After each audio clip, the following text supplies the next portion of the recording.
Hello दोस्तों, मैं सोनाली।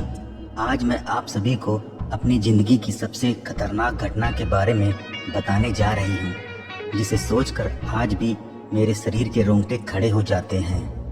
तो दोस्तों, ये बात उस समय की है जब मैं 19 साल की जवान लड़की थी और मेरा कद लगभग 5 फुट 4 इंच का था। अब मैं अपने बारे में आप लोगों को क्या बताऊं। वैसे तो मेरा रंग गोरा है, काले काले लंबे बाल और मेरा चेहरा तो बहुत ही खूबसूरत है, लेकिन जिस तरह चांद में दाग है उसी तरह मेरे चेहरे में भी छोटा सा काला दाग है। वो है मेरा काला मसा, जो ठीक मेरे होठों के नीचे है। उसकी वजह से मेरा चेहरा और भी खूबसूरत लगता है। मेरी काली और बड़ी बड़ी आँखें जो हर किसी को मेरा दीवाना कर देती हैं। मैं सुबह उठकर योगा भी करती थी, जिससे मेरा शरीर और भी आकर्षक हो गया था।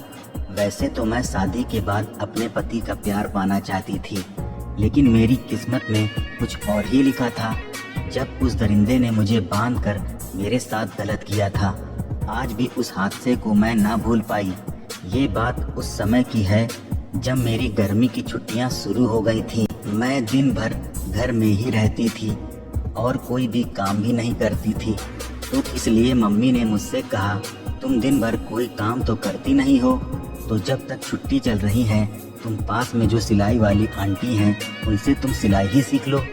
तो मैंने कहा, मम्मी मैं नहीं सीखूंगी सिलाई विलाई।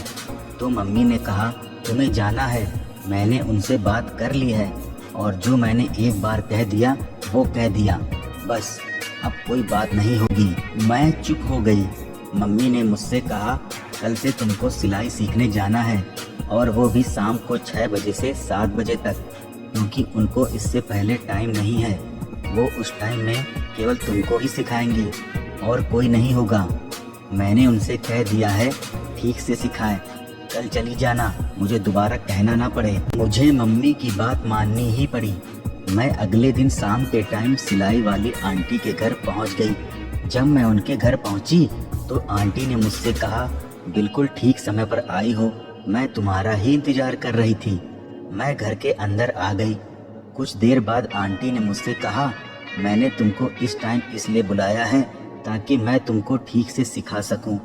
और फिर आंटी मुझे सिखाने लगी और फिर तभी थोड़ी देर बाद वहां अंकल जी आ गए। उन्होंने आंटी से पूछा, ये कौन लड़की है?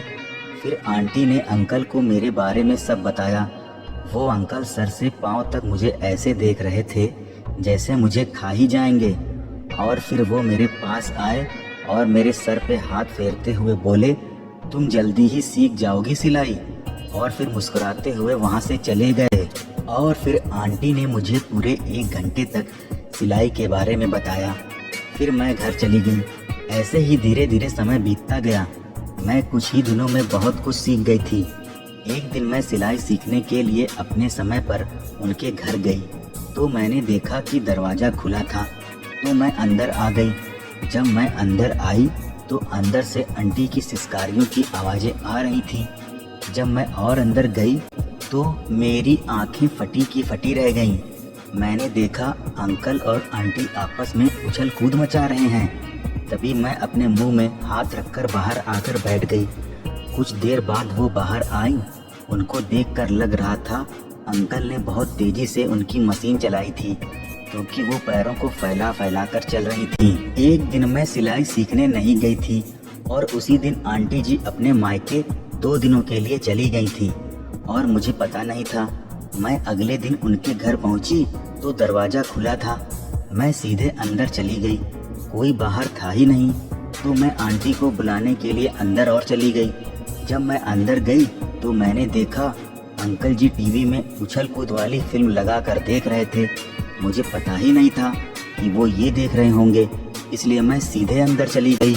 और फिर तभी मैं बाहर आने लगी तो अंकल जी ने दौड़कर मेरे हाथों को पकड़कर अपने कमरे में वो ले आए और मुझसे उछल कूद वाली बात करने लगे। मैंने उनकी बात नहीं मानी तो उन्हें गुस्सा आ गया। फिर उन्होंने मुझे रस्सी से बांधकर लटका दिया और अपना कोबरा निकालकर मेरी गुफा में डालने लगे। वो बार बार अपना कोबरा गुफा में डाल रहे थे। मैंने उन्हें मना किया, लेकिन वो नहीं माने। काफ़ी देर बाद उनके मोटे कोबरा ने अपना जहर उगल दिया, जिसे देखकर मैं बेहोश हो गई। और फिर थोड़ी देर बाद जब मेरी आँख खुली तो मैं अपने घर पे थी। तो फ्रेंड्स, ये सब थी मैंने आज की हमारी तक कहानी। किसी को भी नहीं अगर बताया। कहानी पसंद आए तो वीडियो को लाइक और चैनल को सब्सक्राइब जरूर करिएगा। मिलते हैं नेक्स्ट वीडियो में। आज के लिए इतना ही। तब तक मस्त रहिए, खुश रहिए और आनंदित रहिए।